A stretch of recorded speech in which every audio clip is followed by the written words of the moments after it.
Добар вечер на сите. Голема благодарност за сите што сте тука. Најголема благодарност за Дино и за Маре, што ми укажа таква чест во неговите животни околности. На неблагороден Божен начин може да се даде хуманистички придонес во одразувањето, љубовта на секогаш не се една неправедна ситуација во некава. Книгата викинеш кога промовиравме во Скопје и таа избор, да кажам нешто повеќе за книгата, се кажам за Тино нешто. Како што каже и тој самиот, ние се запознавме многу скоро. Можда година дена, ако не слажам се познаваме така нешто. И виднаш што за мене ретко помеѓу нас се развие една многу специфична интелектуална хоризонталност. Меѓутоа не е тоа избором за интелектуализирање поради интелектуализирање, туку пред се заради тоа што оно што јас, како што јас ја разбирам науката и тоа како што ја се разбирам својата професија, двајцата инклинираме према вистинска хуманистичка позиција.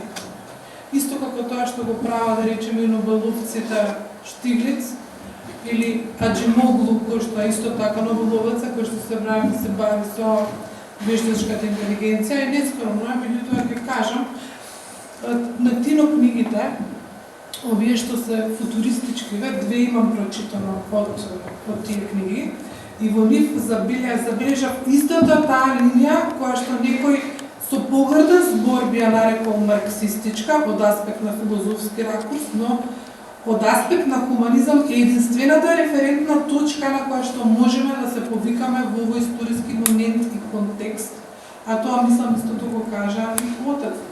Така што ние сме сега во ситуација сите како човештво исправени пред големиот предизвик на хуманизмот или како, колку и на кој начин, например, ќе регулираме вештачката интелигенција, колку тоа придонесло, например, во акселерација на конфликтите, колку не допринесло, што е со новите форми на пропаганда или така наречена слопаганда и така и натака и така. Така тоа се се теми кои што со Тино вистина можам во хоризонтала да ги разговарам и од тука произлезе и таа една наша комуникација која што е и пријателска и во смисла на размера на овие суштински вредности. Што се однесува до делото за кое што сум јас тука вечер во одбора на да зборувам, овој пат ќе бидам пократка од претходниот пат и од тие причини би сакала и да прочитам кои се суштинските позиции во врска со тоа.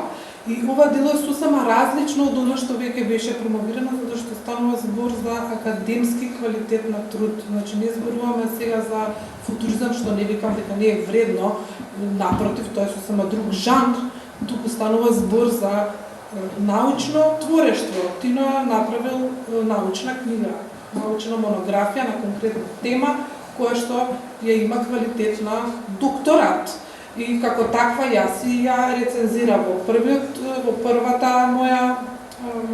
моје излагање, а сега накратко многу кратка ќе бидам за тоа што е оваа книга. Дозволете ми да го прочитам ова што го спремив, за да можеме и музичарите да ги слушаме малце повеќе. Значи, во нашиот јавен дискурс прво би нагласила дека научната фантастика премногу често се маргинализира, како да е некој ескапистички жанр, и со тоа и јас сум се идентификувала со оваа реченица, кога ќе сум слушала, например, некој sci-fi дека чита или пишува, малку ми било чудно, но кога се соочив со книгите на Тим Персфукту, дека таму има многу слоеви, многу преплетувања, како што јас воочив и посочив, и филозофски расправи, и марксистички идеи, и хуманистички позиции, и предвидување и сето останато.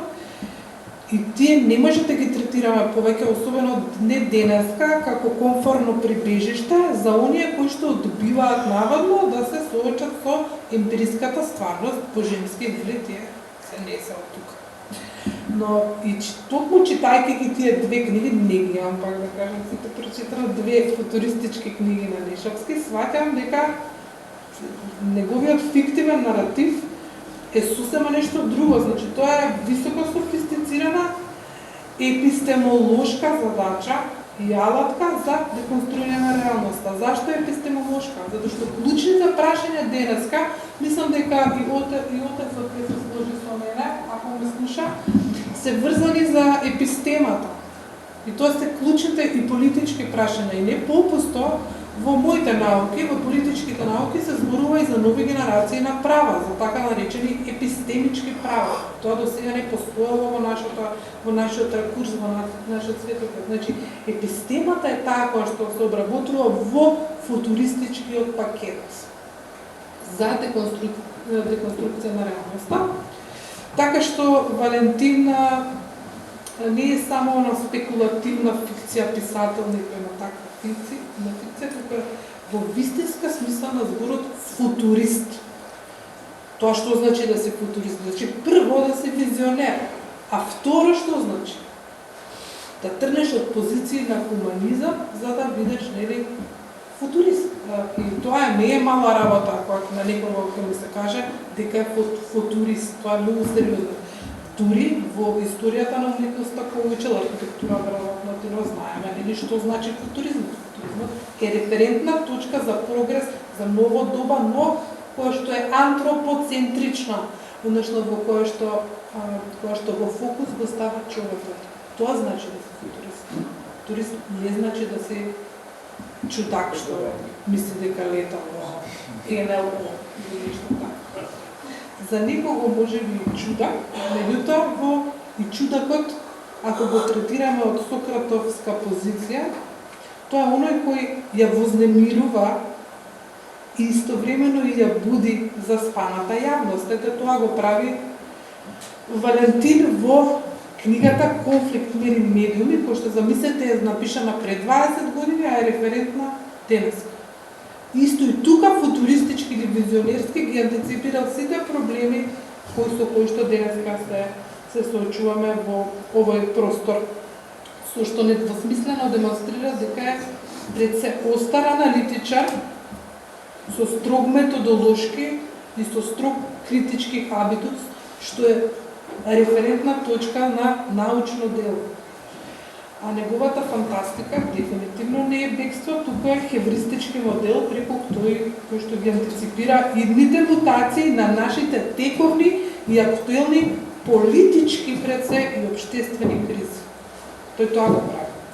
Она што е фасцинантно, а воедно и длабоко предупредувачко, е што во овој ракопис зборувам за конфликт, мир и медиуми, за таа книга зборувам, резонира со исклучителна актуелност, буквално збор до збор, сега што ќе читате таму, иако е напишано толкова на се точно за денеска, затоа што ги адресира концептите на конфликт, човековата безбедност, за медиумската пропаганда, постконфликтна транзиција. И тие не само што не избледува и не исчезнаа пред 20 години, него веќе се во жижата на нашата дебата, нашите геополитички турбуленции добиваат на важност, уште многу по-важна димензија, едноставно тоа се темите кои што делат денеска. Не мора да сте научни за да сватите дека поларизацијата е деструктивна, говорите кои што се инфламаторни се исто така дезавуирачки према општествените системи, дека политиките се целосно компрометирани. И јавниот простор и јавната сфера во смисла на Хабермасова една линија на делиберација не постои, тај компромат, значи збирот компромати пикнати во еден ќошка што не се знае кој што прави тоа све, тоа го има антиципирано. Така што делото ја погодува самата срж на современиот предизвик, ние што го живееме. Сложена и кршлива транзиција, од отворен конфликт кој подржлив мир, што го не посакуваме процес кој за жал се чини дека однова ќе биде наша реалност и во претстојната деценија до мера на со мера како што гледаме со брутални последици по човековите животи. И сега, иако нешtovски примарно доаѓа од комуниколошката и новинарската пракса, неговиот ракопис поседува извонредна, на екселенс ние тоа го викаме, на академска кохерентност во пишувањето. Веројатно од оваа предиспозиција која што веќе има како новинар, односно и плюс дополнително комуниколог во една стратешка смисла. Тој не се задоволува, например, само со феноменолошка дескрипција, да она прави stating the obvious, што го викаме, или само да го каже, не, туку нуди длабенска, теоретска и фундирана анализа, а клучната вредност на делото, ова, за кој што јас зборувам, лежи во неговото теоретско позиционирање, затоа што го лоцира постконфликтното општество внатре во пошироката парадигма на системската трансформација, од ригидноста на класичниот вестфалски поредок, за тие што учеле политички науки, знаат дека тогаш се верификувани или, условно кажано, легализирани државите како политички формации, до овие денешни флуидни современи концепти на микс суверенитет и разни видови на политичко уредување кои што не се само држави, но се ентитети со многу голема моќ. Особено е значена неговата елаборација на еволуцијата на безбедноста, исто така, прецизно го лоцира парадигматскиот скок од државно-центрична безбедност спрема концептот на human superiority или човекова безбедност, сите најточни референции. Во денешниот свет знаеме безбедноста одамна не е само прашање на територијални граници и воен апарат, таа е суштински врзана за зачувањето на човековото достоинство и повторно тука ќе дојдеме до епистемата и суштината на оно што клучните денес, да речем, светски идеи го заговара како човештвото е предизвикано од новите технологии. Значи, основните права, заштитата на individuите и така натаму. Значи, храбро навлегува во една од најкомплексните дилеми на транзицијската правда, а тоа е самата инхерентност на тие проблеми, тоа е онаа инхерентна тензија која што се создава помеѓу мирот и правдата. Вака како зборчиња мир и правда или како што нема правда, нема мир, тоа све многу звучено. Феноменологијата на овие односи создава инхерентна тензија во самите тие процеси, тоа не се лесни процеси. Ние што се бавиме со овие науки, знаеме какви травматски искуства се случуваат, што после тоа бара какви решавања, колку години на закрепнување, дали има простување, реставрација, илјада разни проблеми кои што мора да ги укомпонираат мирот и правдата.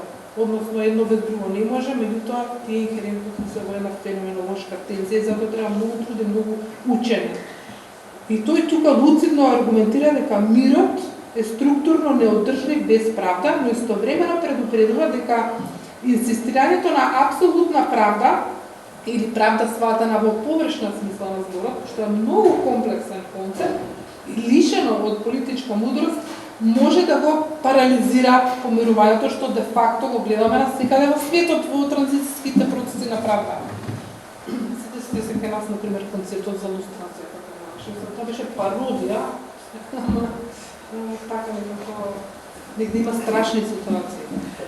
Постконфликтната инсистира тој на психолошка димензија на мирот во врска со помирувањето, што е исправно, и постконфликтната транзиција не е само институционален инженеринг, туку е емотивен и социјален процес за лекување на колективната травма, за реставрација на општествената доверба и за воспоставување на многу важно символичка правда, за да нема символичко насилство, можеш да не се тепаш, меѓутоа символичкото насилство се уште може да постои во општеството. Тоа го гледаме и кај расизмот, и кај индијанците, и тука во нашите групи, и на Балкан, навсекаде символичкото насилство е исто така допринесува до недоаѓање до правда. И во тие процеси токму таму каде што државниот апарат често покажува институционална немоќ, Валентин правилно ја апострофира виталната улога на цивилното општество и така наречената дипломатија на втора патека, или track to diplomacy, Тука исто граѓанските иницијативи се нели пресудниот медиатор, но најавангардната теза во книгата се состои во следно, односно во деконструкцијата на улогата на медиумите во кризни подрачја, во кризни ситуации или во кризни историски контексти, како што живееме денес. И авторот тука директно го отвора прашањето, вика, дали медиумите, условени од својата структурна и политичко-економска логика, Блак тука треба да каже точно како од неговата неолиберална логика, Тино, или брутална капиталистичка теологија, инхерентно репродуцираат конфликти и агонистички дискурси, наместо да фаворизираат мировни наративи. И ова е прашање кое денеска во ера на дезинформации е порелевантно од кога и да било. Зашто? Затоа што преку овие работи се прават психолошки операции на интервенции врз луѓето и интервенции врз свеста на луѓето. Значи тоа е когнитивен удар во свеста на луѓето. Каква е нивната одговорност? Што е тоа медиум? Сега ја се додавам, ова не го пишувам, но се додавам, бидејќи ме потикнува со прашање. Која е улогата на медиумите? Што е тоа јавност денес? Не можеме да збориме за јавност во смисла на Хабармасова, како што е иницијално замислена и промовирана. Компрометирани се медиумите, компрометирани се медиумите и едноставно дебата нема, кога нема дебата, има поларизација, кога има поларизација има апатија, кога има апатија нема активни граѓани, кога нема активни граѓани нема политика и тоа ние во науката на политиката го викаме постполитика или отсуство на политика. А политика што е? Полемико, во основа убавата страна на политиката е полемико, да разговараш за идеи, да зборуваш за различни концепти, вредности. И нели како што беше замислена на почетокот во старите давнишни време. Тоа побудерот на, како што ги нарекува Валентин, политичко-економската логија, како за структурните мани на нашите па медиуми и други и политички субјекти, гледаме до каде може тоа да оди. Така што конфликт мир и медиуми е дел од цврста епистемолошка рамка, да се вратам, богата академска апаратура и конкретни историски студии на случај и потврдува дека пишува тој водејќи се од строга аналитичка дисциплина, а не само од некоја се негова творечка интуиција, така да му тече тоа. Не има тука позадина анализа, има размислување, има дедукција, индукција, све што треба да има во еден научен труд. И затоа неговиот авторски профил бара едно холистичко читање. Тој што ќе го чита треба да биде свесен дека Нишовски е и новинар, и комуниколог, и аналитичар, и писател, и футурист, визионер. И не ја користи научната фантастика за да избега стварноста, ја користи за да ја мапира иднината, која сакале ние или не, веќе е започната во нашата сегашност. Таа иднина што пишуваме во книгите ние живееме.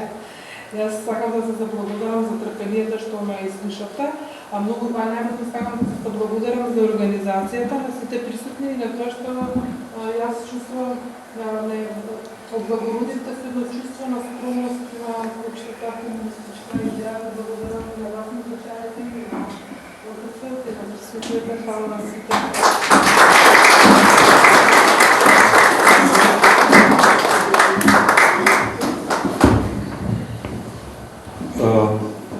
За тоа ја сакам Ана.